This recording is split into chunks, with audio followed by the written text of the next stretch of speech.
ಕೆಲವೊಂದು ಕಾಯಿಲೆಗಳಿಗೆ ಡಾಕ್ಟ್ರು ಅಲ್ಲ, ಎ ಅಲ್ಲ, ನಾವೇ ನಮಗೆ ಸಹಾಯ ಮಾಡ್ಕೋಬೇಕಾಗಿದೆ. Rebooting the brain. ಪಟಾಕಿ ಮಾರ್ನಿಂಗ್ ಶ್ರುತಿ.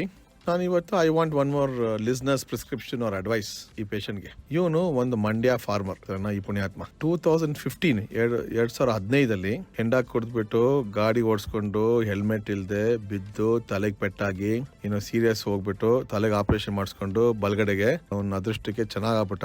ವ್ಯವಸಾಯ ಮಾಡ್ಕೊಂಡು ಓಡಾಡ್ತಾ ಇದ್ದ.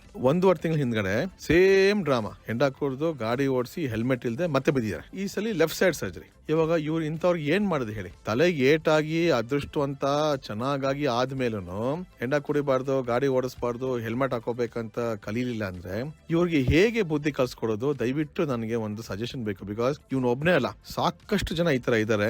ಇವ್ರಿಗೆ ಹೆಂಗೆ ತಲೆ ಬುದ್ಧಿ ಹಾಕೋದು? ಇವಾಗ ಏನೋ ನಮ್ ದುರಾದೃಷ್ಟಕ್ಕೆ ಕ್ಯಾನ್ಸರ್ ಬಂತು, ಕಾಯಿಲೆ ಬಂತು, ಏನೋ ಆಯ್ತಪ್ಪ ಅಂತ ಬೇರೆ ವಿಷಯ. ನಾವು ಕೈಯಾರೆ ಒಂಥರ ಸೂಯಿಸೈಡ್ ತರ ಮಾಡ್ಕೊಂಡ್ರೆ ಯಾರು who can help? Police help ಮಾಡ್ತಾರಾ? ಬೇರೆಯವ್ರು ಹೆಲ್ಪ್ ಮಾಡ್ತಾರಾ? ಡಾಕ್ಟರ್ ಹೆಲ್ಪ್ ಮಾಡ್ತಾರಾ? ಇದು ಟಾಪ್ ಆಫ್ ಆಲ್ ದಟ್ ಗೊತ್ತಾ? ಇಷ್ಟೆಲ್ಲ ಮಾಡ್ಬಿಟ್ಟು ಅವ್ರ ಹತ್ರ ದುಡ್ಡಿರಲ್ಲ, ಇನ್ಶೂರೆನ್ಸ್ ಮಾಡ್ಸಿರಲ್ಲ, ವೆಹಿಕಲ್ ಇನ್ಶೂರೆನ್ಸ್ ಇರಲ್ಲ, ಮೆಡಿಕಲ್ ಇನ್ಶೂರೆನ್ಸ್ ಇರಲ್ಲ, ದುಡ್ಡಿರಲ್ಲ. ಅಂಡ್ ಹಿಂಗೆ ಮ್ಯಾನೇಜ್ ಮಾಡೋದು ಗೊತ್ತಾಗ್ತಲ್ಲ. Rebooting the brain.